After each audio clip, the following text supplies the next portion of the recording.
Oh, man. Got one other person in here. That's awesome. Every time I do these, it's like having a conversation with just a couple friends because there's like 10 of you in here. I guess I got one. Who is it? Who's in here?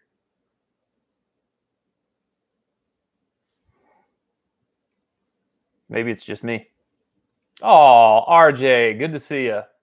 I guess it's just us right now.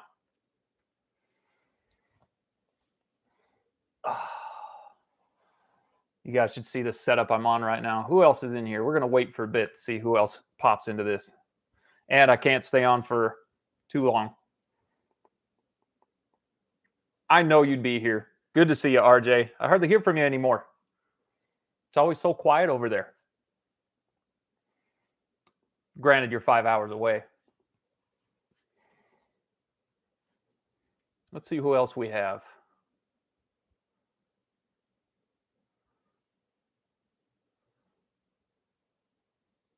Sulking in your pity. Yes. How do you feel after that YFZ's gone?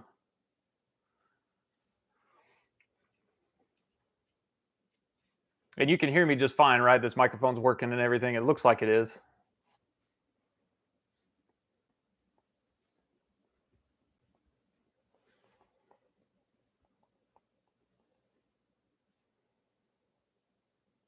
I've got a whopping 2 people in here. Awesome.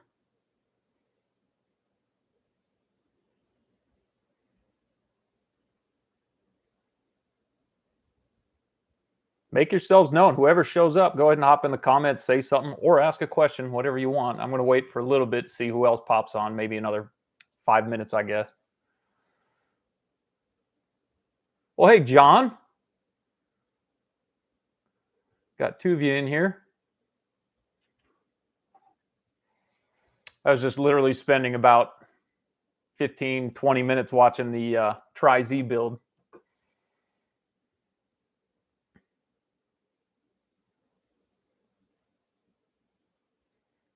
Well, good. I'm glad the notification went out. Oh, man, that's a good question. How many hours was the total race? It depends on who you are, but first ATV across the line was in 10 hours and 15 minutes.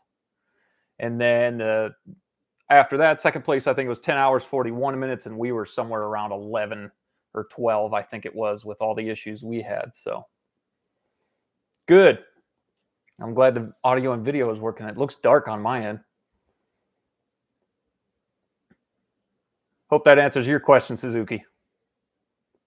If it is who I think it is, you're another local down here.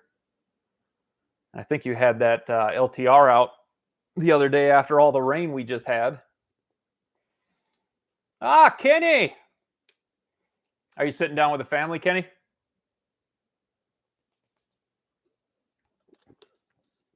That's who I thought it was. Cool, we got Kenny in here. Kenny, for those of you guys who don't know, he's been a Works racer with us for a long time. He's been doing it longer than me. He was racing up in Washington. He raced Works. I met him through that, and then we brought him on as a ringer. But he got to ride with us for Vegas to Reno this year. We invited him along, and he hopped on and did quite a bit of riding for us. He's also pretty fast. Oh, he's getting ready for work. Yeah, Kenny has to work at night, by the way. So if you guys are cruising around Vegas anytime and you're on the freeway and you see people out paving the roads, go ahead and just wave at the guy paving. He'll be underneath the lights.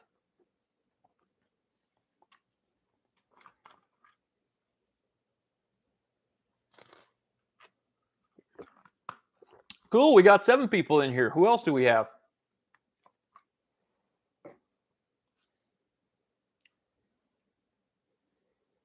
Yeah, I know you do, RJ. It's probably because you can't see him, though, unless you got your glasses on.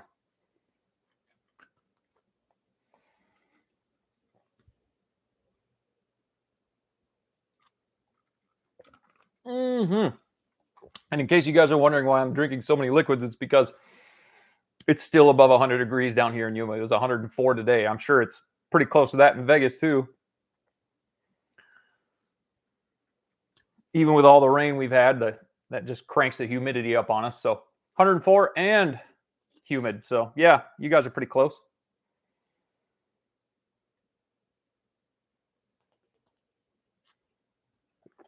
All right. I'm about 5 minutes in. I guess we could get started. First thing I want to do is thank our sponsors. First and foremost, being Race to Race 22 and South Point Hotel and Casino. So through them, through mutual friends, Debbie and Bill, who run Race to Race 22, they also help us out with. Oh, there you are, Joe. And you're passing Yuma right now. Go ahead and stop by if you want, but I'll be talking. So, but Bill and Debbie over at Race to Race 22 and South Point Hotel and Casino, they take care of us every time we go up there. We were able to get some rooms at South Point, and it's a great place to stay. It's just off the strip. Also, you guys up there in Vegas already know what I'm talking about. Get some rooms there. We were able to house everybody. And then, of course, Bill and Debbie helped hook that up, and they let us use their shop and everything. We got prepped there, as you guys saw in the videos, the build videos. I didn't have graphics on that thing until we got to Vegas. I think it was Tuesday we went in, and I actually put the graphics on because I had to still go grab them from AMR Graphics, who's up in Vegas. So Race to Race 22 in South Point, big sponsors. And then Chad and Brad NFT, they stepped up and monetarily helped us out quite a bit. They covered our entry fee and then helped us recoup some of the money in building this thing, which luckily this year we had most of the parts. It's just getting some extra parts and things like that, like tire blocks and tires and getting things powder coated and gusseted. It takes quite a bit. So Chad and Brad NFT, those guys helped out big time. And then my buddy Scott over at Pineland Rustic Furniture, he's down here in Yuma with me. Good guy. He hooked us up with some money for fuel, so we were able to get our race fuel from him.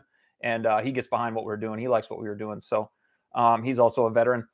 And then Mike with Sure Shot Tactical came all the way down with his dad, Doug, from Minnesota, and they helped pit for us. So Mike's been a sponsor for a couple of years now. He owns Sure Shot Tactical, and he actually volunteered his time and his effort with his dad. They hopped in, and Mike actually got to ride this year.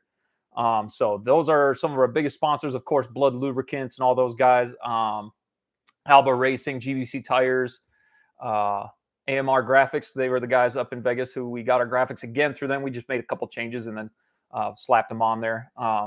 Twin Air gave us a bunch of air filters, but unfortunately I couldn't use them because they didn't fit the adapter that we got. So the adapter that we got was for a different size air filter. I don't know how that works, but I thought everything was 06 plus anyway. So figured that out last minute again. And then, who else did we have? I can't go without saying Department of Power. Bruno out there, I'm actually sitting on the cooler. Yes, this is a ghetto setup.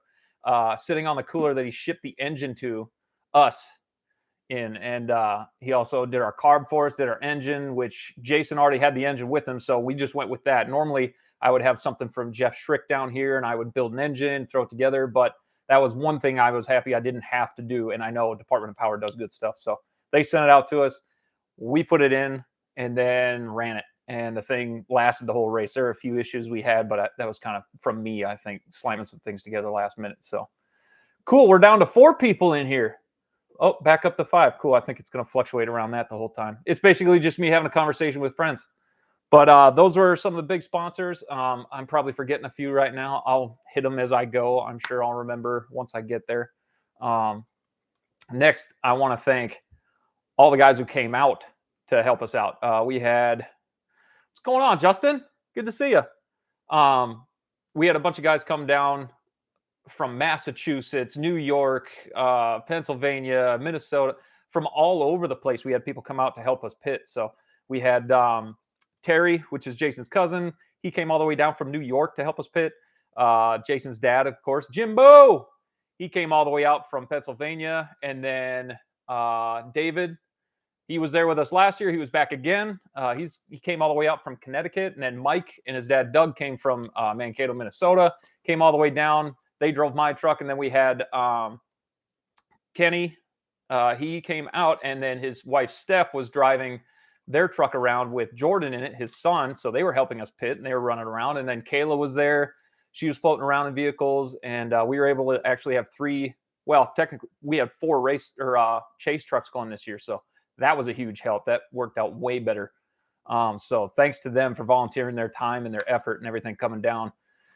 and basically just got some food and t-shirts, you know. I mean, that's a lot for those people to come all the way down and do all that. So that was huge. Next thing, let's go over how long it took to actually prep for this race. It was legitimately about 5 months. Now, not constantly working, but it's all good, RJ. It's That's the other thing too, is before I get into all the work, trying to find people to come and pit for it, that's a hard thing to do. The logistics behind everything, getting hotel rooms, places for people to stay, eat, fuel and trucks and tools and all that stuff. Boxo, see, I told you I'd remind myself as I went. Boxo was another big sponsor this year. They hooked us up with a toolbox, which was awesome because then I don't have tools slamming around in the back of a bag or something like that we have laying on the tailgate. But yeah, it was quite a bit to get people down there and then get them lined up. So people are in and out, and a lot of people commit right away because everybody wants to be a part of Vegas to Reno. It's such a huge race and it's an awesome time, but it's hard to commit that much time to it because you basically have to be there for like 5 days. And oh, Justin, thank you. I always have a good time riding with Pete. We find something cool to do. Hopefully I get to do it again here pretty soon, but I'll get to something a little bit later, what happened to me. But leading up to the race, we had a ton of people that wanted to. Like, we had Brian Dunstan race with him too. He wanted to do it, but of course, other things happened. Nick Trussell and Matt Gonzalez, they were going to come out and pit again. However, life happens. So we were back down to that core crew again, plus a few people. And so we were down to, 3 trucks and I think 7 people in the pits. But us riders as well, me, Jason, Kenny, we hop in the pits and we can do stuff too. So that was a big part of it. And then the build, it was just lining up parts, getting people to jump in as sponsors, which this year we actually had good sponsors. We had a lot of the same sponsors hop on board. We had, Blood Lubricants. Jeff at Blood Lubricants has been huge. DP Brakes was helping us out this year. A lot of those guys. The section I call Boulder. So you watched that one where me and Pete were up in Akeley in Minnesota there. That was a cool place. I don't really do a lot of trail riding like that because down here in the Southwest, you just roll out of the garage and you're back out in the desert and you're just crushing it across the desert at high speed. So there aren't really too many tight trails. So back to the build. I got 3 videos out on building the machine. I mean, this time we were actually able to focus building a desert machine. So it wasn't like what I did last year where I took my wife's machine and then slapped my suspension on it, put a different top end on. I just went with a stock piston and rings. What's up, John? Do you know if someone makes a power steering kit for the TRX 450R05 because I'm a quadriplegic and I'm trying to get back to riding? I rode my quad once, but it's really tough to steer. Honestly, I don't know if anybody makes a power steering kit. All I know is all the steering dampeners that are out there.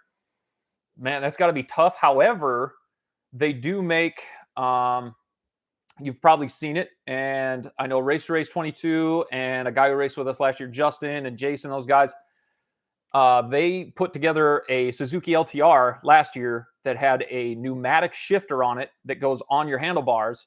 So you don't have to use your feet or anything like that. Basically, they strapped the guys into the seat and then they made footboards on the Nerf bars. So it was like solid plates with grip tape on it. Put the guys' feet on those and strap the guys in. Excuse me. And then they ride the whole race just shifting up on the bars. You can pull in the clutch, shift up, and then go just like normal, using only hands. I do not know of any power steering kits. I've never heard one.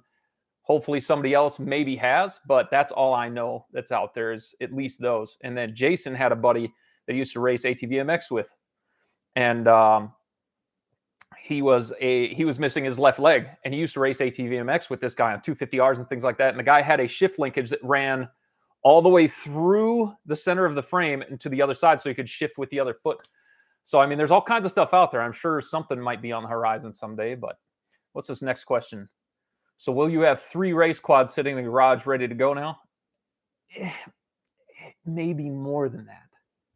I'm not going to allude to everything, but you guys have seen some hints. I've got Nomad, which we just built for this, which was a focused desert racer. I found out through all of the building I've done so far, which I haven't done that many, but I've done enough.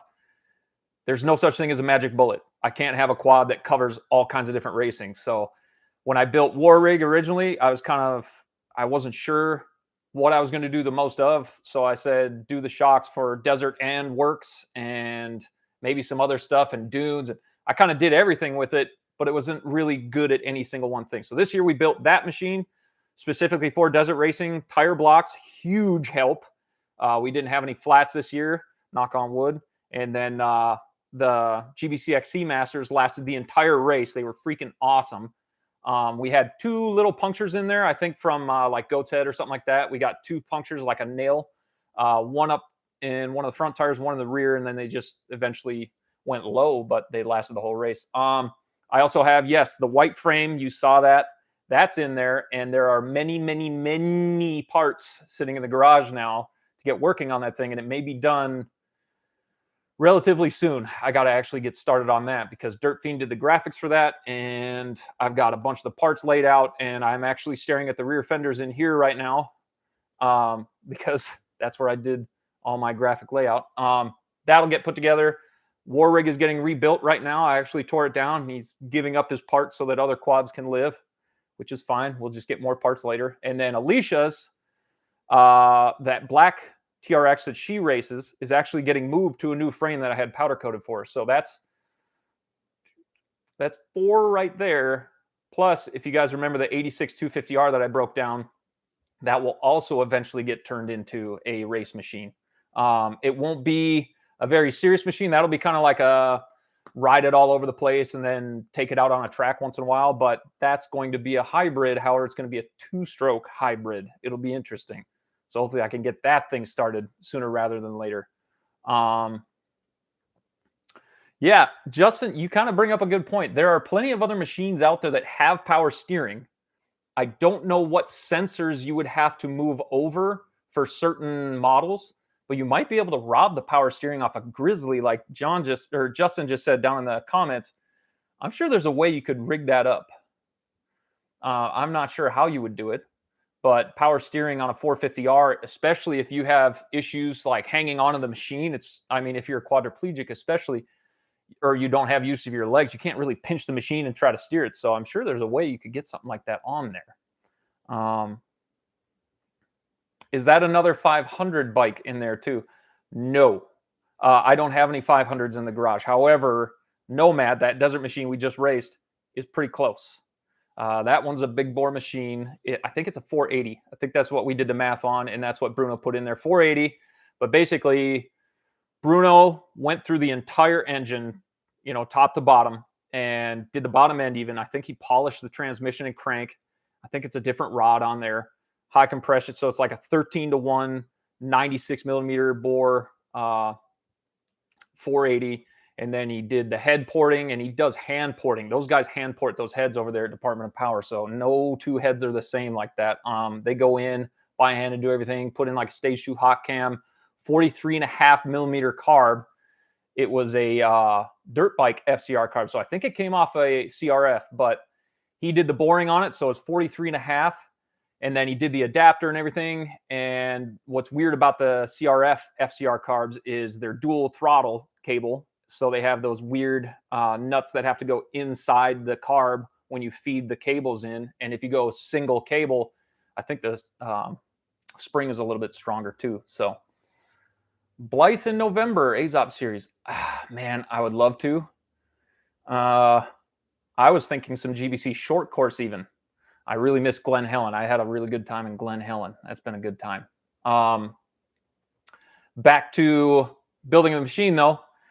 We kept everything focused. We had our shocks sent to No Lean. So No Lean revalved and rebuilt those shocks for us for desert racing specifically. Yes, they are ancient Elkas. I think they're like some OG stage 3s or something. Jason would know better than me, but they have compression and rebound.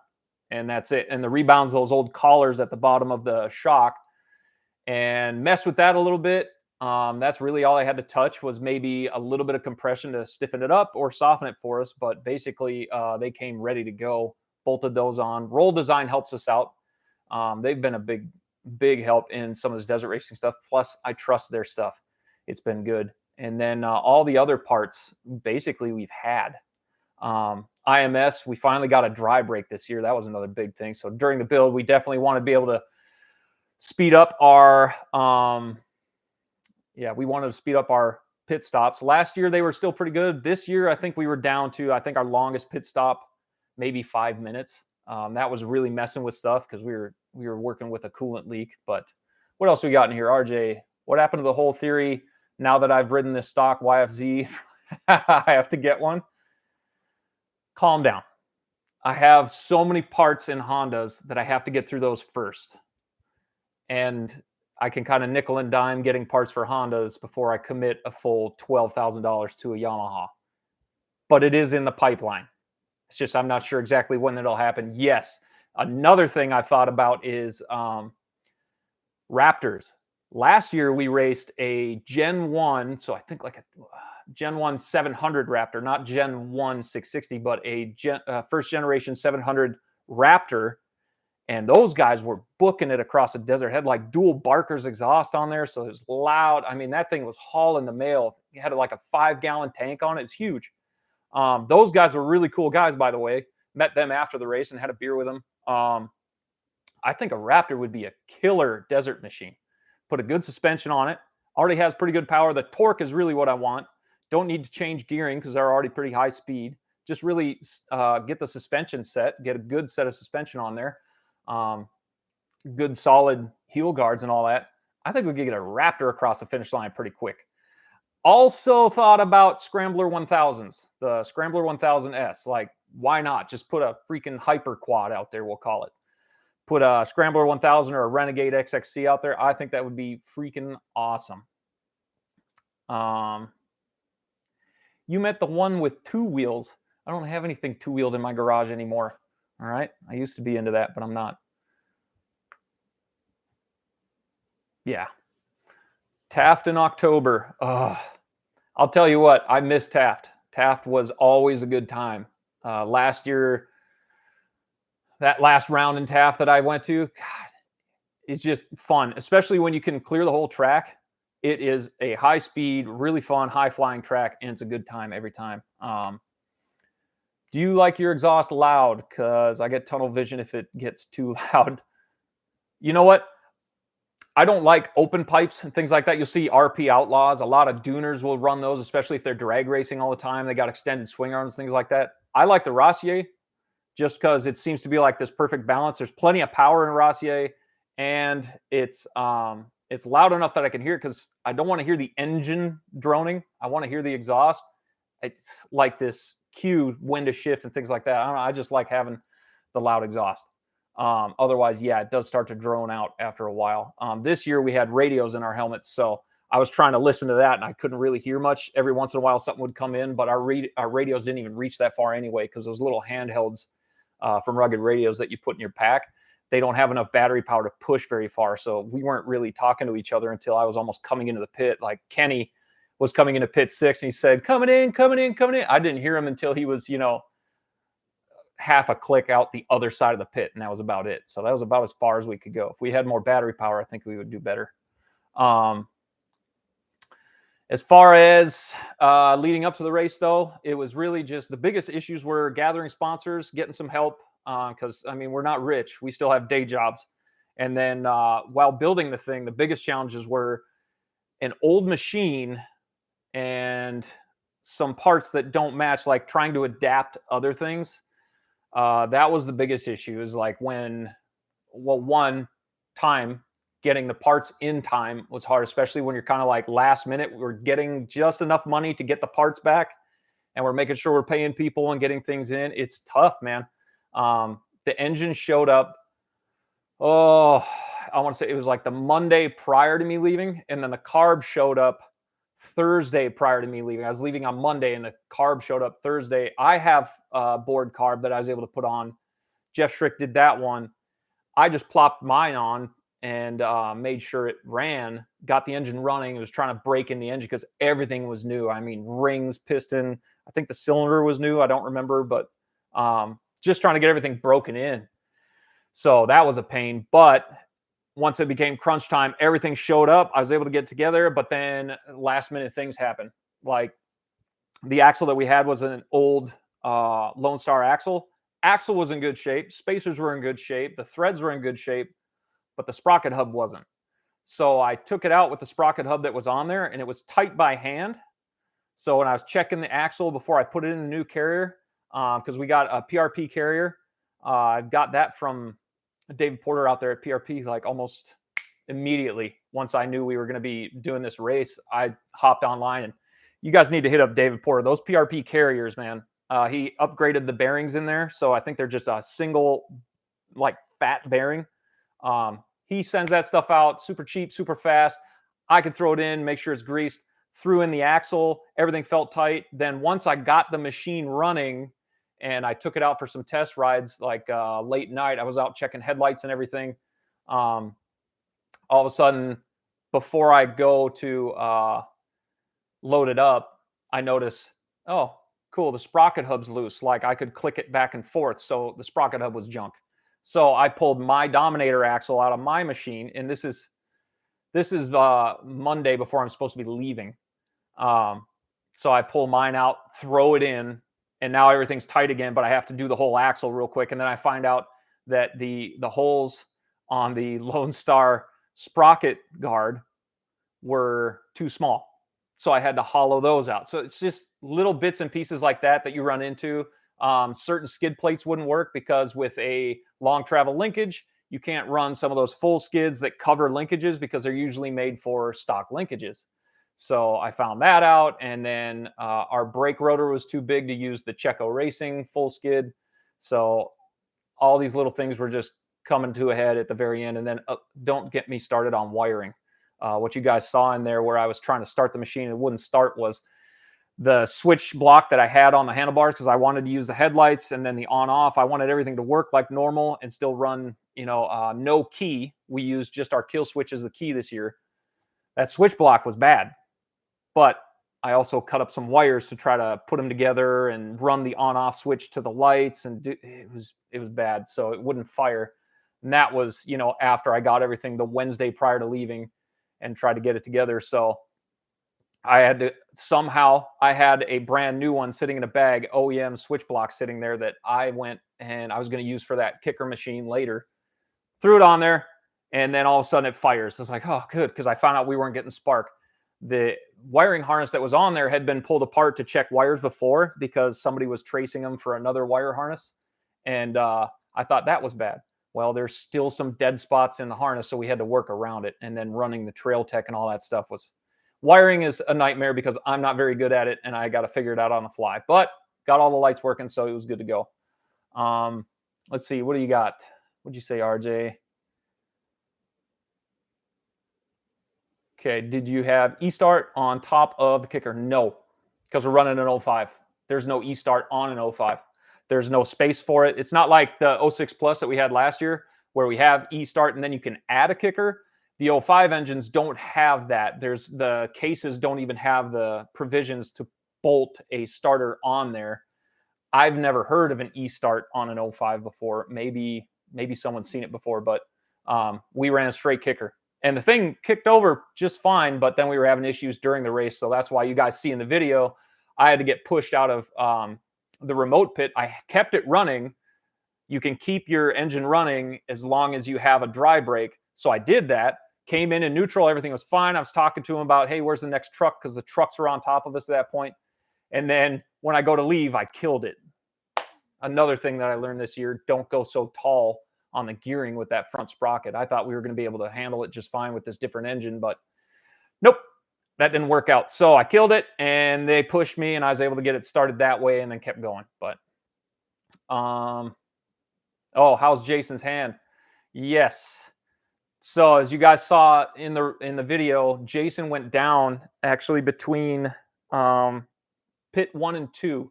So Jason started the race out. We were there 5:45 in the morning. Well, we were there earlier than that. We were there at like 4:45 so we could get to staging. And then Jason hops on the quad and then starts riding up to the start line. He started at, I want to say it was after 5:45 when he left, because the first bike left at 5:45. And it goes pro bikes, then pro quads, and then it should be expert bikes, expert quads, and so on and so forth. You know, it trickles down the line. Jason took off, and everything seems okay. Things running great. He's hauling the mail. He's averaging probably around 65 miles an hour for part of that. Doing great. Comes into pit one. He had a little bit of fluid leak. Again, that was something on me. That was a hose clamp. I didn't tighten all the way up, and it was up near the thermostat because I cut in a temp sensor for the Trail Tech we had on our bar pad. So I was able to cut out the Trail Tech and everything and then stick it in our bar pad so we could read speed and temperature and then control the fan ourselves, wired in our own fan switch and all that. Everything's hauling the mail and we're doing good. Then he comes in, he goes, he's got fluid somewhere. So I run around the machine and it was a little bit of coolant, but it wasn't a lot. It was like a drip. It almost looked like it was just seeping out. But it was kind of pouring down the hose and you could see it on the bolts. And I thought that was what it was around the thermostat housing. But we got him taken care of, gas back up. We found out kind of what we were doing for mileage during the race. I did a real quick burn down ride before loading the quad up and figured we were getting about 20 miles a gallon, maybe a little bit better than that even. So we were getting roughly 60 miles to a tank. So we were doing just fine on fuel, even with a big bore, but it was jetted way down. So anyway, we're doing great. Gets to pit one, everything goes fine. We kind of figure it out, add a little bit of coolant to the overflow bottle so it'll pull some coolant if it needs it. Still had plenty of engine oil and the machine's running good. So he takes off and starts heading towards pit two. I wasn't supposed to hop on until pit five. But as you guys saw, Jason was coming through this section. It's the morning twilight hours. It starts changing shadows and the light gets funky. So like we swapped him out for tinted goggles because the sun was coming up. So we took his clears off, put tinted on. I'm sure that might have messed with him a little bit, but he's coming through a straightaway, goes down into a dip. And right at the bottom, there's a washout from all the rain that we were getting like the week prior and everything like that. And last year, the course got washed out even before we started racing. And then it rained some more even after we were done. So I'm sure the course got hammered between last year and this year and everything that happened leading up to it. So Jason comes in, there's some square edge and it drops off, goes across. You can see where the water had flowed through and then it's square edged on the other side. And he was running into it about 50 miles an hour. And he drops in and the rear end bucks him up over the bars. And he ended up ejecting up in front of the machine. The machine veered off a little bit. I think it ran up over the edge. And I mean, it died because we had the kill switch on.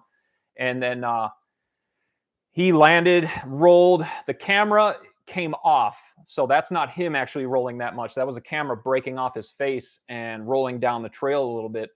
So he hit the ground hard, hit his back, his hand. He maybe slapped something on his leg. We're not sure yet because he's still got bruising on his leg and things like that. But he did not break his hand. He got lucky. He didn't break it, but he hit the ground at about 50 miles an hour, 45 miles an hour, something like that, and rolled and did whatever. I mean, we've ragdolled before, but this one was bad. He hit his back pretty hard. So you see, I cut out a little bit of time there, but there's like a minute and a half, 2 minutes where he's laying on the ground, just kind of gathering himself. He may have been unconscious for a minute. And then he gets back up, finds the camera, has the wherewithal to at least find the camera, pick it up and say something to it like, well, that sucks. You know, his hand was screwed up. You could see through the glove. He had hit something. It cut that up. His arm. I mean, they were messed up. His hand was like twice the size. But as far as he knows, it wasn't broken. It was still working. Yeah, you can hear him walking up. That's like after he was laying on the ground for a couple of minutes. Gets the camera. He's sitting there. He's thinking about, you know, getting his cell phone out, seeing if he has service to call us in the next pit. And then someone pulls up. It might have been Daniel Peary. Daniel Peary was running Ironman. It might not have been him. I'm not sure. But someone pulls up and asks if he's okay. And Jason said, yeah, it's okay. I don't need a tow. Jason actually got the thing started and rode that thing to pit 2 after all that. He just stuffed the camera in the bag, got back on, got it started, and took off. When we were looking at the phone, because we get updates on the phone through the tracker, and I just happened to be at pit 2. This is where it gets kind of weird. I was running a bottle of coolant to pit 2 because I had 2 bottles in my truck. And yes, he is a tough dude. He's done this multiple times and picked himself up and kept going. I was running a bottle of coolant to pit 2 because of the coolant leak we had in pit 1. So I was like, you know what? We're heading all the way out to, I think we were going to pit 4 was where we were headed. That was our plan anyway. Or pit 5. Yeah, I had to go to pit 5 because that's where I was going to get on. But we stopped in to give a bottle of coolant to, it was Terry who was there. Terry and David were hanging out there. And he comes rolling in as we're standing there. And Mike was watching his phone as he come in. He was doing like 74 miles an hour still. So he's hammering down to get back into pit 2. He didn't want, I mean, we were already a little bit behind because we started second on the line. We got passed by Q5, which, by the way, Q5, Wyatt Wilkins riding on that, and Dalton Keys. Those guys are some pros out on the East Coast in GNCC and IXCR. So it was cool racing with those guys. But Jason was trying to catch back up. He doesn't want to lose any time. So he came in, and that's when you see me run up, and he's like, hey, we need to swap. So we did. I was like, well, I got my gear here. I just happen to be here. So threw the rest of my stuff on, and then I hit the camera, and the camera did some weird stuff and turned itself off, which was awesome. It beeped at me a little bit, and then it went off, and then it came back on magically as I'm riding to pit 3. So I hopped on. Jason was out. He was pretty much done for the race because his back, you guys didn't see it, but afterwards he showed me a picture. He had like a basketball-sized lump on his back from where he hit the ground. It was like a massive hematoma. So I hop on. I was like, cool, we're going to have to change plans.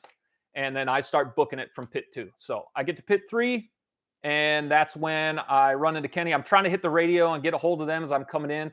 We're running through canyons, and there's mountains everywhere and hills, and can't really hear from that far out anyway. So I'm booking it to pit 3. I get into pit 3, and I see Kenny there because that's where Kenny was getting ready to get on. And I told Kenny, I was like, hey, it's just you and me now.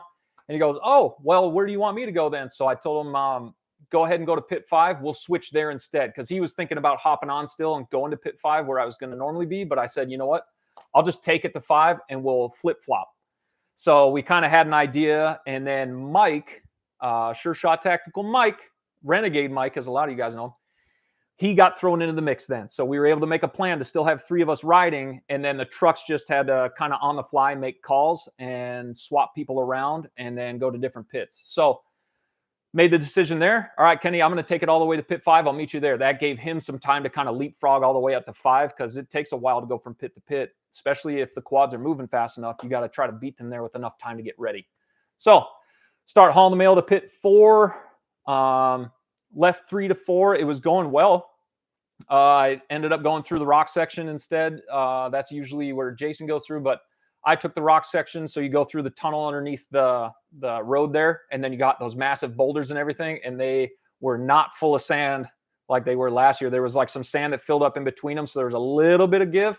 Still not much better, but this year there was like all the sand was washed out, and then the boulders were pretty big. I wouldn't say it was bad, but basically I just picked a line and went with it because I was like, well, I just need to hammer through the rocks. And I got my foot kicked off the machine, and I'm riding the seat now as I'm bouncing through these rocks, because with tire blocks, the ride's a little bit rougher than if you got just air in the tires. But hey, what's going on? Clean Racing in here. What's going on? That's Elijah. Those guys are on Vital Motorsports. They were on the Q22 machine. Anyway, got through the rocks, kind of bounced, looked up. I saw the camera guy, and I just yelled like, woo! Because I was happy to just be through the rocks. And then I had to downshift because I was in way too high of a gear. But then rocketed out of there and was doing well, going from 4 or going to 4. Then I got to 4. Everything was doing well. I saw a bike randomly. I thought maybe he had caught me, but then I realized there was no one behind me for a long time. And then this bike shows up. Maybe he was catching me. I don't know. I think he was in Expert Bikes, but he may have been off course and jumped back onto course behind me, and then was kind of in my dust. Once it got tight in those canyons and those washes, it's hard for the bikes to rail like the quads can. The quads can kind of float. Thanks, Elijah. The quads can kind of float on the sand, washes. Anybody who rides down here knows that the quads have it a little bit easier because the sandy, loamy washes and stuff like that. Bikes dig. It's really hard for bikes to stay on top of that. So they're always squiggling around and things like that. Yes, I said squiggle. And then the quads kind of float and it's tight. So we can just kind of keep drifting around. And when it gets tight and turny, we're hauling the mail. Got to pit 4, saw Terry and those guys there. We did a filter change because I figured the first third of the race, you're just eating people's dust. So it's time to change filters. And sure enough, I hop off real quick. The quad's running. Someone's gassing it up. We're checking bolts and I pop the seat off. That filter's filthy. It was filthy because I was running the big uni filters that I have. And it was just covered in dust because of all the stuff I had to do the air box to make that thing fit. That's a whole nother story. But the uni filter was covered in dust. So I said, hey, let's swap it out real quick. Terry went and got the impact and we just yanked the hose clamp off, swapped filters pretty quick, and then got the thing back on. Then we took off running, and then I was on my way to pit 5. So this is where something else happens. As if Jason crashing wasn't enough, I was leaving from pit 4 to 5 and doing well. Everything seems to be going well. Quads bogging a little bit. Again, I geared it way too high up front. I went like 15 tooth front, which is, it's too much. I should really just leave the front alone and do rears. But how long did it take to get the dust out of your lungs? I'm still coughing up dust right now. I got crusties all the time. I don't know. It feels like I'm breathing through a straw sometimes because I'm trying not to get dust in my mouth, but it's always covering my teeth and everything when I'm done with a race. So I got mud mouth when I'm done because of all the dust. But anyway, one of the parts I didn't get to run last year was the section that I was doing. We broke it up into just 3 big sections last year. My section was 10 to the finish. This year, because of the way we had it set up, we were going to do different chunks. And then I was still going to get the finish because I did Mount Como last year, which is one of the roughest sections, but I know it. So I was like, I'll do that one again. Plus, who doesn't want to take it into the finish? Yeah, it's a little selfish, but I like taking it home and making sure we finish. Yes, it was super dusty race. It was also much more moon dust this year. So all the silt beds that they talk about were there this year. So we were running through a lot of silt beds. Luckily, we go before trucks and cars because they make it worse. Anyway, doing that section, and I get to the dry lake bed, which I didn't know he was even out there. And it was long. It was huge too. It was awesome because you like come out of the hills and all of a sudden you're doing this little left-hand turn and you can keep your speed up. And they've got chalked lines and it looks like you're on the Bonneville Salt Flats. They've got a couple stakes to let you know, like, hey, you're kind of drifting off course, just so you know it's this way. And you're just hauling the mail. I think that's where we hit either that section or another section, but our top speed, according to our trail tech, was 86 miles an hour. So one of those sections, I'm going to guess that dry lake bed was one of them. I was at least 80 miles an hour across that, getting to the other side, and things felt like real good. The thing was running great. Got it up top of 5th, and we were crushing it. Got to the other end, a little bit of, some rolling hills, a little bit of a I shouldn't say paved road, but like a graded road a little bit, and then another piece of the lake bed, and then you start climbing out of the lake bed.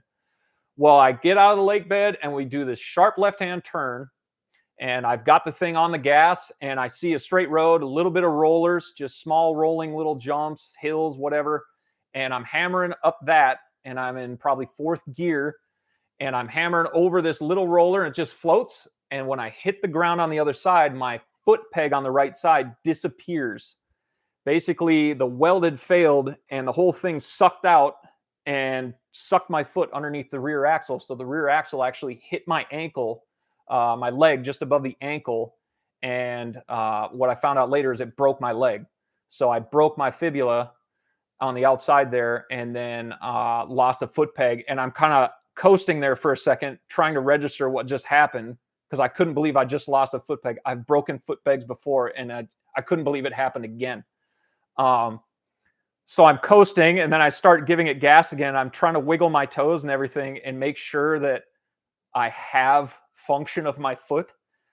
And I can feel my toes. I can feel it. I can wiggle stuff around. I'm like, okay, I guess I got to keep going because I'm still 10 miles. I think I was roughly 10 miles from pit 5 at that point. So I was like, I got to get there. The quad's running. I got one good foot peg. So I just stuck my foot up on the clutch cover and kept riding. And as like little floating jumps and stuff came up, whatever, I got one foot peg. So I just kind of like stand up off the seat with one foot, let it float over, land on the other side, and then sit back down and use the seat as much as I could. I was on a knee for a little bit. And I mean, I got there and I was trying to let Kenny and them know coming into pit 5, hey, we need a foot peg. Right side foot peg is gone. When I show up, they're kind of staring at me and Kenny's got his hands up. We don't have one here. And there were no other quad teams there. I mean, we're the first quads into that section anyway. I mean, it's pro bikes, pro quads, and then some expert bike teams are there. Like they're ready for their guys to show up. So nobody else there really has anything for us to fix it. So foot peg's gone. Do what we got to do. Tell Kenny. Kenny's like, I got it. Kenny hops on, puts his knee on the seat. Same thing. Takes off from pit 5, and that dude rides all the way to pit 6 without a right foot peg. So he does the same thing. He's got his foot up on the clutch cover or he's on a knee. He found a way, he said, to hook his heel in to where the base plate from the foot peg was still there with the bolts in it. So he found a way to hook his heel into it and keep riding. And he rode all the way to pit 6 like that. Now, I'm in a truck at this point. My leg is sore. I kept the boot on because like, I don't even want to know what it looks like right now, but I'm walking on it. Even though I'm limping, I can feel everything. I'm going to keep going. Whatever. I get in the truck because I know that Kenny's going to be at pit 6. I was in the truck with Steph for a bit. She dropped us off pit 6 with Terry.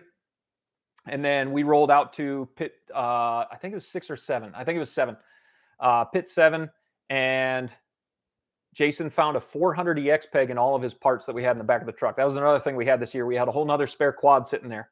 We had another 05 that was Jason's race machine for works sitting on the back of his truck, and then a bunch of parts and toolboxes, whatever we needed, we could find for the most part. And there was a 400EX peg sitting inside one of the toolboxes. He's like, I hope it works. Guess what? It does.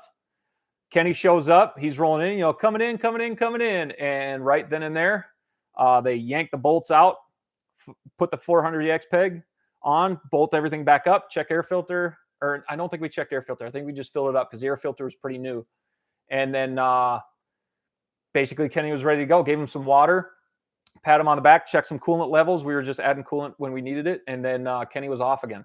And you can see him in the video real quick. He stands up. You can it cuts out right there, but he starts jumping on the peg to make sure that one doesn't come off. And then he starts taking it from there to the next pit. And then he was taking it to 8, which is where Mike was getting on now. So Mike hopped on in pit 8. And I'm running all the way up to 10 after that because that's where I'm going to get on. And now I'm going to cover 10 to 12. That was originally going to be Kenny. But then because of the rotation now, I was headed to 10 to take 10 to 12. And I've been there before, so I know that section. So Kenny gets it all the way to 7. Kenny's hauling the mail. He's fast. So he's also lighter than all of us. So he's hauling the mail on that thing. And he gets it to 7 pretty quick. Or to 8. I think it was 8. Sorry. Gets it to 8, which we realize now we could probably have skipped 8 because it was so close. We could have skipped 8 and gone to 9 on one tank of fuel. We didn't have to stop for fuel. We just had to do a rider swap, and then he could have kept going. But if it's there, might as well check it anyway. So got it to 8. Mike hops on, and now Mike's riding. And Mike's riding from 8 to 9. And before Mike gets into pit 9, it was, yeah, I'll bet your leg was on fire because it's right next to the exhaust right there. Once we get to, or Mike's about to get into pit 9, he's at race mile 333 because we're tracking now. We've got, GPS on them. We've got our 2 trackers, racing tracks, and the GPS little tracker on the back of the quad.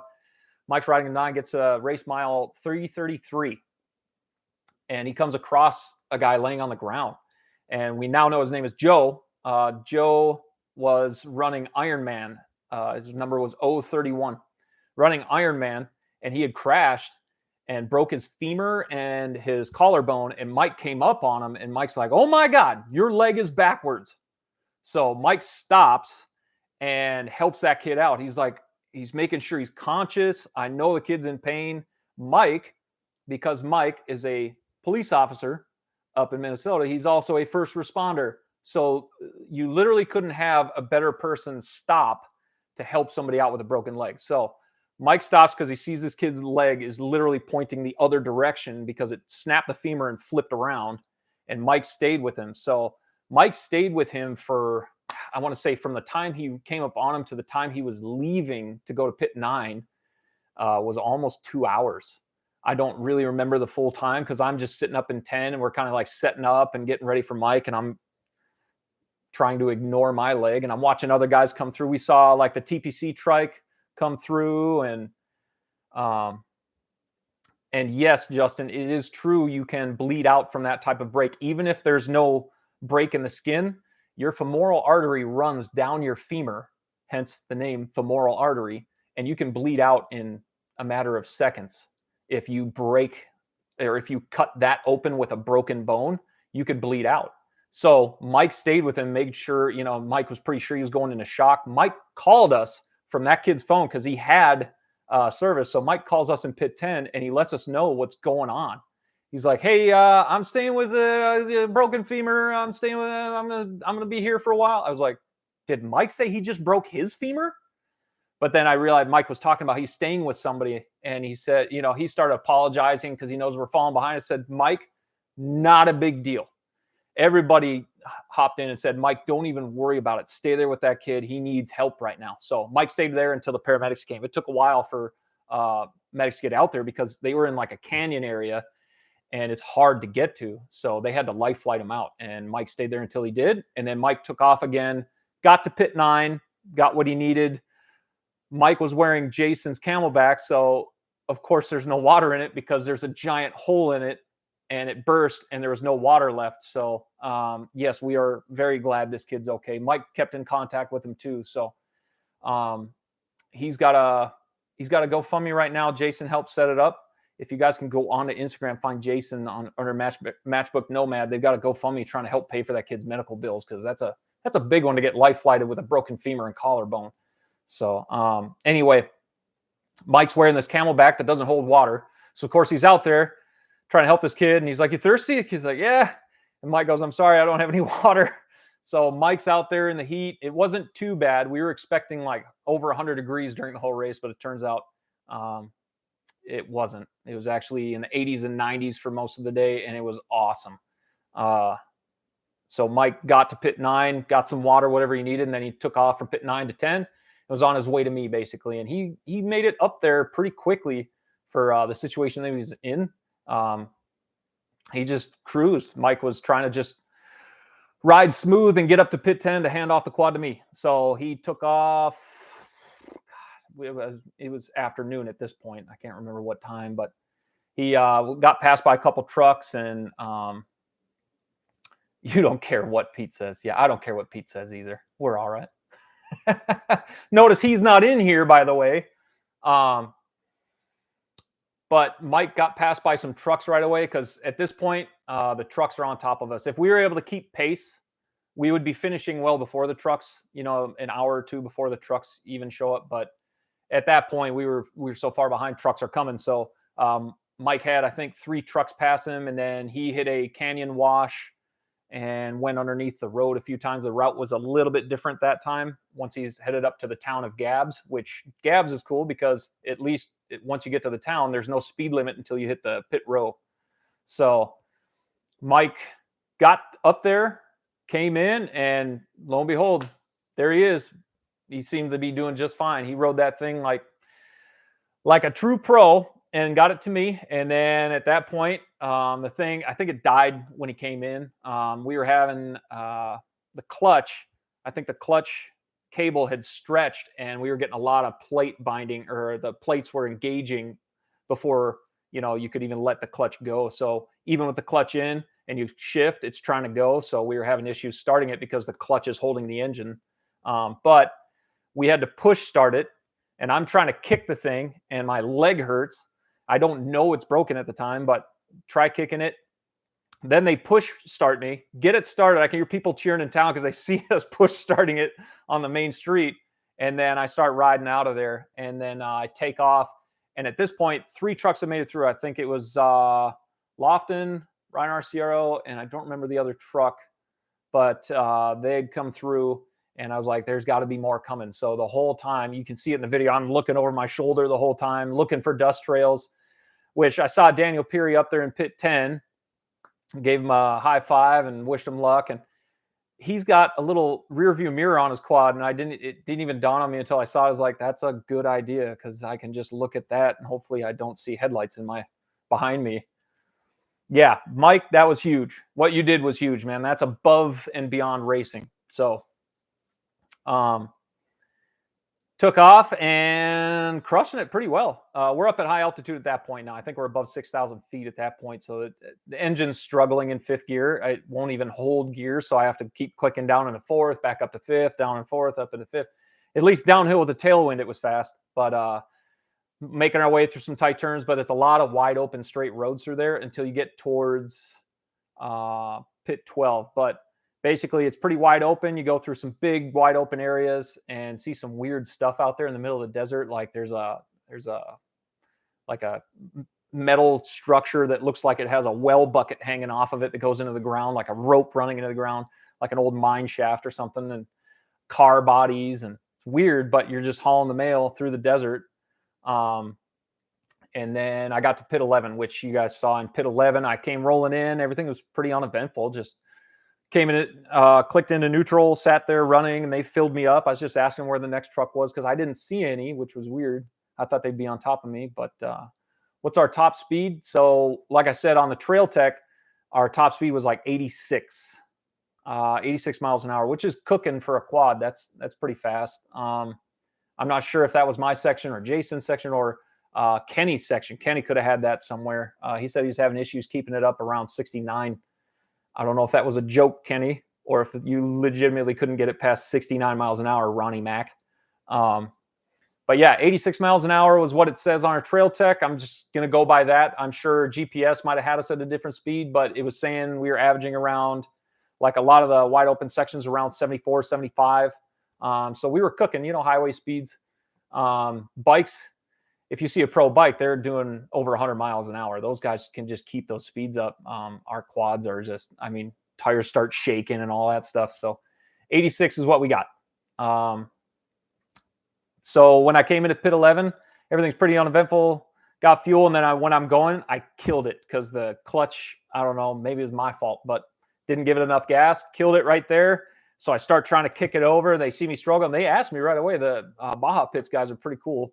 They're like, hey, you want to push? I said, yeah, I think I'm going to need one. So they start pushing me. Two of those guys who just fueled me up start pushing me. They're asking, you need water or anything like that? No, I'm good. I'm going to keep going.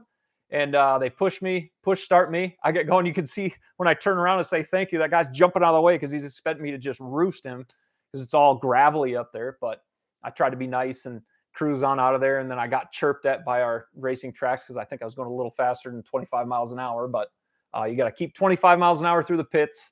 Then once you see the sign that says resume race speeds, it's a big green sign. You can take off again at full speed. But I started a little bit earlier than that. So I got chirped at. But took off from there. And then the next section is where it starts getting a little bit up and down because you're really high now. And there were some sections where it was like you're running through farm fields, and it had rained during the race up towards Reno. So when I was going through there, it was wet. There were some mud puddles in a couple spots, and then a lot of wet ground. So it was real tacky. And then you could smell, you can smell it after it rains. You could smell like it just rained in front of you, and there's still clouds. So it was keeping the sun out of my face, which is great.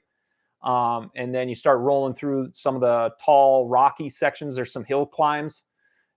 Basically, I had to keep clutching the crap out of it. And then got over the hump over there and start coming down. There's some real rough, rocky spots, but yes, some of those signs were missing because there were some turns. I remember there were signs on last year, and they were not there this time. Yeah, Kenny, 6 or 9 miles an hour. Started coming down the hill, though. Basically, what was cool was I could see the lake ahead because you're coming into, I think that's Walker Lake up there. You might correct me if I'm wrong, but I think that's Walker Lake. You can see that's where pit 12 is. I could see it from up in the mountains as I'm coming down. You can see the entire lake in front of you. And this year it was full of water. So there was a couple feet of water in there, usually dry lake bed. Hardly even notice. Everything else is dry. So crushing it down the mountain. Then you hit the sand dune section. And that was, I mean, I love sand dunes. That was a ton of fun, but it's really hard on the engine because the engine's just lugging the whole time. Even in fourth gear, you're trying to get through that sand dune section. You can hardly keep up speed. The thing would slowly climb, get to the top of fourth. As soon as I hit fifth, it would just bog. So keep it in fourth, just rod through the sand dunes, down some power lines. It's, long sweeping turns, a lot of fun, some jumps. It's a good time. And I'm just floating around on the one good side and letting the other foot sit. And then I came cruising into pit 12. Tried to keep the speed up the whole time. I can't remember what it was, but someone's calling me. I'll have to ignore him. Sorry. Got in pit 12, and that's where I met Kenny again. Kenny was ready to take it from me there and take it to the finish from there, basically. So came into 12, doing just fine. Quad was doing fine. It was running okay. We blew 2/3 of the packing out of the exhaust at this point, so it sounds like you stuck a Folgers coffee can on the back of the machine, but it is what it is. So Kenny hops on. He's able to, we had to push start him there, I think. And as I'm standing there, you can see some of the truck teams are watching us. Some of them have their phones out. They're loving it as we're come cruising into pits there. But Kenny hops on and leaves, and we're standing there listening to, people talk. And then some of the Best in the Desert staff were there, and they came up and they said, "Was that you guys that stopped with Joe in the rider that went down with a broken femur?" Like, yeah, that was us. And she goes, "I've done this for 9 years. No one ever stops." And we're kind of like, "What do you mean no one stops?" So apparently that's not a very common thing, but yeah.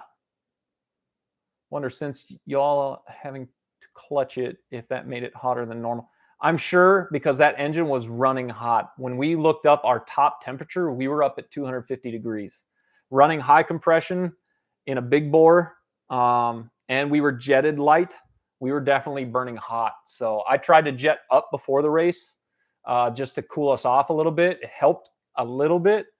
But yeah, clutching it definitely heats it up. Plus, we're running all out with 110, 13-to-1 piston. That's a lot for that thing. So, oh, what's going on, Diesel? Yeah, so we definitely created some heat. Kenny takes off from pit 12, and he's doing pretty good. He's keeping up some high speeds from 12 to 13. This year was different because we had the full course. So I think the full course was about 521 miles. I think it was our final mileage. We had full course this year. We had, I think there was maybe 4 miles cut out of a section because there was originally 535, but they cut a couple small sections to just redirected us, but we didn't have to stop and pick up and go anywhere. We started in Armagosa Valley and kept going. So Kenny's crushing it up to pit 13. If you guys remember last year, basically pit 13 was the finish. But got to pit 13. I don't think there were many issues there. He got the thing going. He's able to kick it over. He got going again from 13, and now he's into the last bit of it. So basically from there, Kenny's home free until the finish. He's not going to see a pit again until he gets to the finish. So he's going through a few wide open sections, but as soon as he gets close to Mount Como, he starts getting into some washes. There's like a vineyard out there that you pass. I remember that from the year before. He said, yeah, it's still out there. It's kind of just weird. You're crushing down a road next to a vineyard. But then he gets into some washes and canyons. And then as he's climbing up, he gets into what we call Hell's Canyon, which is, it's full of big rocks. They're like basketball-sized rocks, but they're half hidden because they're cemented into the ground from all the mud and the rain. And it had just been raining on Mount Como, so there's tons of mud. And when Kenny came into the finish, he said, yeah, he went through like 16 mud puddles as he was headed through Mount Como and on his way to the finish. And then on the backside, as you're coming down, it's like a fire road. It's a single lane road, and one side's a drop off, and then it's a hill on the other. So you're just cut out of the hillside on this road, and you're trying to make it down before you get caught by any trucks. I don't think Kenny got caught by any trucks. I don't remember. But he came cruising into the finish, And it was, you know, later in the afternoon now. I think it was around 6 o'clock or 7 o'clock or something.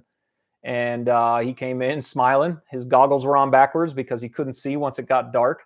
And with the cloud cover and everything, it's even harder. But he came cruising in. You could hear that thing crushing it down the hill. He just adjusted the clutch lever out so that he got a little more pull on the clutch cable, so he's able to do better. And he came cruising in and was smiling. We all congratulated him, and that was that. That was the end of the race for us. He was he was laughing because the little pins we got at the end. Usually, as you come across the finish line, there's someone there handing you finisher pins. It's kind of a special little thing you get when you finish the race. Someone gives you a finisher pin. These ones were the same pin, but it said volunteer. So we're like, I mean, yeah, we're volunteers. Thanks, but we'll take that. We'll hang out. And then basically we were hanging out there just kind of bullshitting about the race the whole time and going over everything that happened. And it is a cool section. I will say that, Kenny. I had a lot of fun in it. And then let's see. What did Diesel say? So do you think factory bore on pump gas would run cooler? That's what we ran last year, and it did run cooler. It absolutely did. Last year we ran, like I said, took my wife's engine apart. It was an E-Start. It was an 06. I put a stock piston in it, stock rings, stock cylinder, ported head with a good cam and bored carb, and that Rossier R4 on there, and it ran great. I mean, it was a really good engine, reliable, and it definitely kept cool because every time we had to shut it off, we had conventional fill, so we had to shut it off once we came into pits in order to fill up because we're conventional fill. If you spill, they don't want it to start a fire, so you shut it off. And every time we went to go start it, it fired right back up for us. It did a really good job. So we thought about it. When Jason told Bruno to get, cracking on the engine, basically they had what they had already. And he already had a 13-to-1 piston with it. We were kind of behind. I mean, it was getting down to crunch time. So basically we had to just kind of roll with it. So they threw the engine together and it definitely ran hot, but I'm going to go through the engine here eventually and we'll see what it looks like. But we enjoyed the power that engine made, except for when it was sucking. But yeah, then we're hanging out at the finish. You guys saw my live stream. It was my Instagram live, had a few people on there. Dirt Wheels showed up. That was cool. They were watching my live stream, but basically kind of going over what happened during the race and everything. So it was a good time sitting at the end there. There was no beer girl this time. We were kind of sad because last year I got handed a Coors Light at the finish and it was fantastic. It was the best Coors Light I've ever had. Yeah, we're going to put that 14 back on. We're going to mess with some other stuff instead this time. I thought for sure a 15-tooth front sprocket, that engine was going to handle it. Still didn't like it. It was still too much, still too tall. Plus it's an 05. I don't think it's going to do well with that. So we'll mess with the rear sprocket next time. I've never really built an 05 before, so that was something. Yes, higher octane should burn cooler. However, high compression, all that stuff creates more heat, especially when you have a bigger bore. You're just creating more heat because of friction. And we were running blood oil, which I account for keeping engines together for that long of a race. No, I don't think blood lubricants makes more power, but it's definitely a durable oil. Because last year after running that whole race, I took our engine apart after we ran out of oil last year before pit 4. And when I looked in there, I could still see cross-hatching in the cylinder and the piston rings looked okay. Nothing got too hot. And I was like, that oil may have saved the engine from detonating on itself. And it probably wasn't running that long with no oil. But yes. And a little bit of castor oil in your fuel doesn't hurt. A little bit of 2-stroke oil in there doesn't hurt. But 110 should burn cooler. But when you have a big bore engine and high compression, it's just going to get hot. So we had the fan running quite a bit. That helped. But there are some sections where it's super slow and you're still rotting on it first and second gear and you don't have a lot of flow through the radiator. Plus another thing I forgot to do was get some air duster cans so we could blow the radiator out from all the dust. So it's another thing I wish we would have grabbed. I forgot to do it, but that probably would have helped in between pits too. So we're kind of figuring things out as we go. This is only our second year doing it. And we're figuring things out as we go. I'm getting a little bit better at building machines. This time we built something specifically for it. The suspension was good. we were happy with those no lean valve shocks and all that. Elka linkage in the rear, roll design arms, tried and true. They worked just fine. So the suspension was doing good. It bucked Jason once, but that's what you get from square edge. I had a couple square edge in some of my sections, and luckily just rode straight through it. I just hammered it through, but you can feel that linkage bottoming out pretty bad. Post-race festivities, not a whole lot. We went up and did our interview. This year, they were really cool and asked us a lot and talked a lot about us. Our mission with Race to Race 22, carrying the stories of fallen veterans and things like that. The veterans who committed suicide, we carry them on our backs the whole way. I had Sergeant Kapcheski this year. He's somebody I personally knew. And then Jason was carrying his buddies again. Kenny had somebody.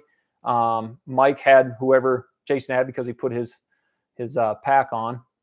But yeah, run what you brung. That's kind of what you end up with when you run out of time anyway. But we carried those guys across the finish line. That was the most important part. Once we knew, like, hey man, we're just in it to finish at this point, because you kind of get to that halfway point and you're just at the mercy of whatever's happened already. So we just knew we're going to finish, and that's how it's going to be today. We just got to make sure that we get there. So just kind of takes a little bit of weight off, because you're not going to win at that point. You're trying to catch up. I definitely was trying to make up some time, but that's also where mistakes happen. You crash, things like that. I almost blew off the track 4 times on my way into pit 5, and then I broke a foot peg. So, you just can't control everything. So we just knew we had to finish, and we did. We got everybody across the line, and that was our mission, to carry those guys. The whole point of it is we carry these guys' stories to take them across the finish line they couldn't cross themselves. So that's kind of our mission. It's a way of honoring those guys, and that's why we do it. It's an emotional thing, but we're very proud to finish. So happy to be across the line again. There's a lot of people who go out and race this for years and never see the finish line. A lot of stuff happens. We talked to some of the trike teams. I borrowed a set of fast bars, flex bars, to one of the trike teams. One of the guys I know, Robert, he goes by AZ Outdoor Legend, and who's it? Red's Hyper Trike was out there, and the TPC trike. So I borrowed some flex bars to those guys. There weren't that many that actually finished. They all had problems. We all do. 50%. I think there were 240 entries, like 240 total racers out there this year, and it was like 120 finished or something, or 99 finished or something like that. It's a big deal just to cross the finish line. So we're happy that we can do that. And in the back of our minds, we know that we have to cross the finish line with our passengers. That's what we call them, our passengers. So you got to remember, in the military, when someone falls out of a movement, you pick up the ruck and you carry the weight for them. So that's kind of our mantra. That's kind of our motto. That's how we go about it. So those guys, left life early. So we're going to carry them. We're going to carry their load for them, basically, and take them across the finish line. So we did. That's 2 years in a row. We're going to keep trying again. Hopefully we can expand this a little bit. The other thing that we like trying to do is get other people into it. We hope some other people try this. Thinking Tyler Vanderwide, he came out from, I can't remember where he came out from. He's from another state, but we started getting people from across the states. If you know Matt Silsby, he's an XC racer on the East Coast from Florida. Drove up from Florida and Ironmanned it, and he won. He won on his YFZ. Which, by the way, if people will keep knocking YFZs, I just watched 2 YFZs finish it in Ironman. So I think they'll be okay. 521 miles on your own. That's a long one. Daniel Peary finished it, and he's 50 years old. So good for him. That was the end of the race. It was a good time. It's a whirlwind, man. It goes by so fast. I talked to Doug and asked him, like, so how fast did that go? He's like, dude, the whole day. It took us, I think our total time out on course was 13 hours, somewhere around that, maybe a little bit more. And he said it went by like that because you were so engaged. Even the pit crews, they're having a blast out there because they're just like, you're out in the middle of nowhere. You're in the scenery. You're kind of enjoying, taking it in, seeing the sights. you're pitting for somebody. It's real intense when you're in the pits. Everybody's trying to keep moving and stuff like that. We're still working on, pit times and stuff like that, trying to make it flow. But it's such a good time, and it goes by so fast. When you're riding it, you're just so focused. I was so focused on the race. I'm not even paying attention to how tired I am until I come into a pit, and then I'm riding into a truck to get to the next one. I'm going, oh, I'm thirsty. I need something to drink. So you notice your Camelback's still full and you haven't had anything. You're like, oh, I better drink some water or I'm going to go down. So keep going. And yes, Elijah nailed it. The weather cooperated this year. Last year, it got up to, I think, 93 degrees during the hottest section. Justin, in my section last year was like 93 degrees the whole time. This year, it was in the 80s. Fantastic. And the clouds were covering the sun for a good chunk of it. And oh, it felt good. Like I could have rode like that all day, but not with that leg. So afterwards, we went through the rest of the weekend. Once you get up to Reno, you're kind of up there until you head back down. But I had to drive Mike and his dad back down to catch a flight in Vegas. And we stayed down there. Again, Race to Race 22 helped us out, got me a hotel room, got them a hotel room at the Aliante, which is where Tech and Contingency was. And I stayed there for a night. That's when I really started thinking about the foot because it was starting to hurt a little bit more. My foot and leg were like 3 times the size. But yeah, we stayed there. They went out to I had to leave like 4 a.m. the next morning to get them to their flight. And then I was there for a little bit longer. I didn't actually take off until, I want to say a little bit later in the afternoon. I went over to the Race to Race 22 compound and made sure, I had everything, and then took off again and got back to the house. And finally Monday I went in and got my leg checked, and yep, there it is, broken fibula. So that was a good time. Riding on it from pit 10 to 12 probably wasn't a good idea, but we got there. At least we got there. So yeah, if I don't have any more questions in there, let's see. What did you say, Kenny? 17 hours from when we left Vegas in the AM till we got to the hotel after the race. Yeah, 17 hours. It's a long day. Covered a lot of mileage in that day.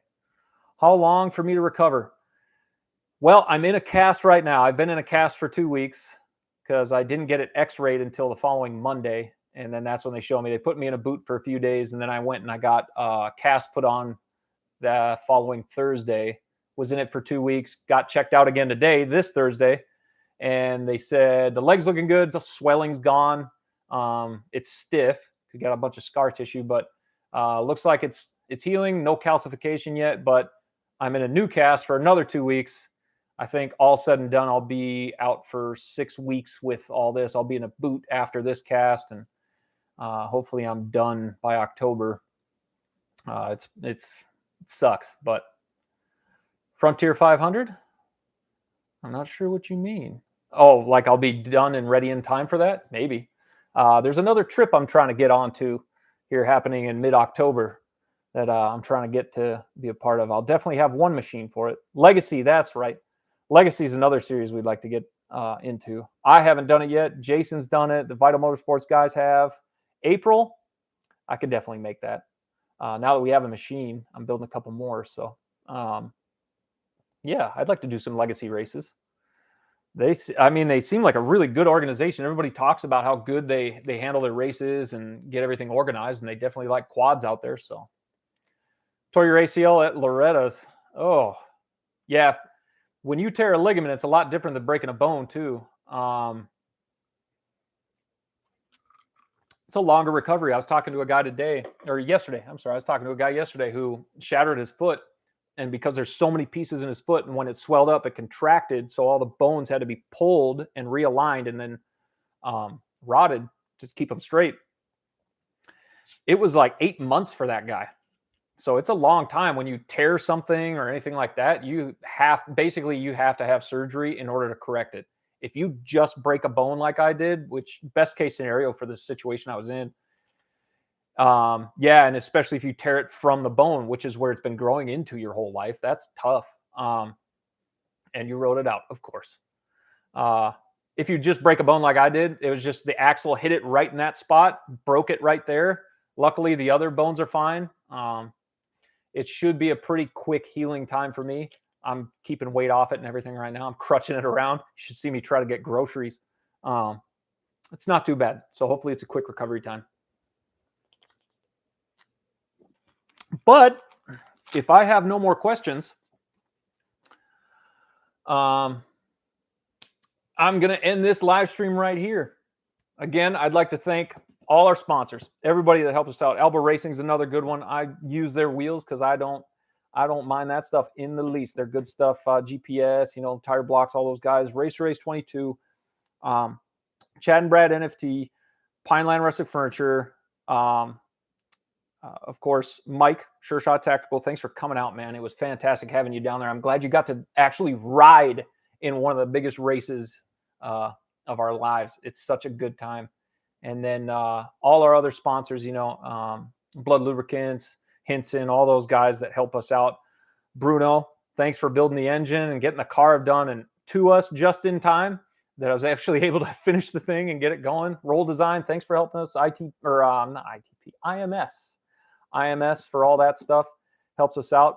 But Race 22, thank you guys for continuing to do what you do and letting us help. Just an update for you guys. We are just about at $5,000 that we raised this year. And this year was different. We went about it a different way. Instead of trying to raise funds for us to race and them, this year we just raised money directly to Race 22. We found our own way through other sponsors and money out of our pockets and whatever to race. And then Best in the Desert, Angie at Best in the Desert helped us out with entry fees and stuff. She definitely helped us keep it under a certain mark. So thanks to them, big time, especially Race 22 for helping us out so much. They give us the time, they give us the facilities, they give us food. I mean, they fed us before the race. They had a big spaghetti dinner. They invite everybody in. We're trying to get more people to enjoy this racing with us. So we're trying to get more people to actually race these races. Hopefully we can get more people into legacy races and Best in the Desert, whatever it is, get you to a side-by-side, a truck, onto a quad, dirt bike, whatever you want. Vinny's a good kid. His dad, John, they were there. He was running pro bikes this year. Unfortunately, they had a fuel pump issue that took him out, but great people. Yeah, they are great people. It's been really nice to know them, and they just included us like family. That's the other cool thing about desert racing, man, is everybody's a family there. Everybody takes care of each other. They want to see each other finish. So throwing parts at people is no issue. If you need something, ask us. We may have it, especially spare tires. Last year was bad. This year, not as much of an issue. I'd highly recommend Tire Blocks and XC Masters. They'll make it the whole race. So thank all those people again, and then go check them out too if you haven't. They've been big help to us, and they are great sponsors, especially like Alba Racing Lone Star helped us out with those foot pegs. Even though one broke, they went back. Lone Star made it right. They said, hey man, we're going to send you a fresh set, and they added some things. They added some welds, and they added tabs to the heel guards, and I got this 6 set that I'm going to put on there. It looks really good and robust. And I'm going to throw those back on. Lone Star's been good. I really like talking to those guys. They're just up in Mesa, so that's easy. And then everybody else that helped us out. It's just a big help, especially having that many people. And, of course, Slick Rock Gear. Thanks for all the protection. And, yeah, Rob, thanks for all the carbon fiber because that looks sick. I'm sorry I ruined your rear number plate. I feel a little bit bad about that. I wallowed out the holes a bit with Nick's rear number plate mount, but that thing's awesome too. So thank you, everybody. Thanks for everybody who showed up here. There was a max of 12 of us. So it's just like talking to buddies. So I got to sign off. I've actually got to go take my kid to hockey practice. So I will see you guys. Yes, they have hockey down in Arizona. It's roller hockey. It's a good time. I'm going to go down there and watch him skate around for a bit and fall on his butt. So hopefully I get to talk to you guys again next year around the same time and give you guys a full recap of Vegas to Reno 2024. And I will see you guys then.